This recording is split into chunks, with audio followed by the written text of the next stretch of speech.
So இன்றைக்கி நம்ம ஜிகேயில் ஒரு ஆர்கனைசேஷன் பற்றி பார்க்க போகிறோம். அது என்னென்னு பார்த்துட்டிங்கன்னா இன்டர்நேஷ்னல் பிக் கேட் அலையன்ஸ், அதாவது IBCA அப்படின்னு சொல்லுவாங்க. ஸோ இதை பற்றி தான் இன்றைக்கி வந்து நம்ம பார்க்க போகிறோம்.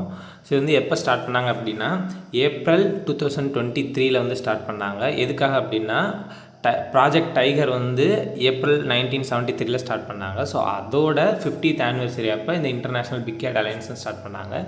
ஸோ எதுக்காக அப்படின்னு பார்த்துட்டிங்கன்னா பிக் கேட்னாலே டைகரை வந்து ப்ரொடெக்ட் பண்ணணும். அதாவது டைகருமே வந்து ஒரு கேட்டோட ஃபேமிலி தான். ஸோ வந்து பிக் கேட் அப்படின்னு சொல்லுவாங்க. அதை ப்ரொடெக்ட் பண்ணணும் அப்படின்றதுக்காக ஆரம்பிச்சது தான் ப்ராஜெக்ட் டைகர். ஸோ இதோட ஹெட் குவார்ட்டர்ஸ் எங்கே இருக்குன்னா நியூ டெல்லியில் இருக்குது. ஸோ இந்தியா வந்து செப்டம்பர் 2024 ஜாயின் பண்ணாங்க.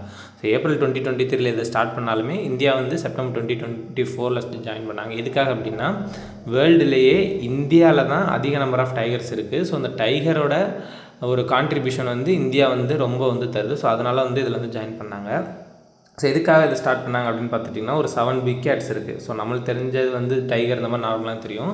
பட் கேட் ஃபேமிலியில் 7 பிக் கேட்ஸ் இருக்குது. என்னென்னு பார்த்துட்டிங்கன்னா lion, tiger, leopard, snow leopard, cheetah, jaguar, puma. So இந்தியாவில் வந்து ஜாகுவார், பூமா மட்டும் இல்லை, மற்ற எல்லா டைப்ஸ் ஆஃப் பிக் கேட்ஸுமே இருக்குது. ஸோ இதெல்லாம் ப்ரொடெக்ட் பண்ணணும் அப்படின்றதுக்காக ஆரம்பித்த அலைன்ஸ் தான் அது. ஸோ ரீசெண்ட்லி நேபாளும் வந்து இதில் ஜாயின் பண்ணியிருக்காங்க. ஸோ அவ்வளோ. தேங்க்யூ.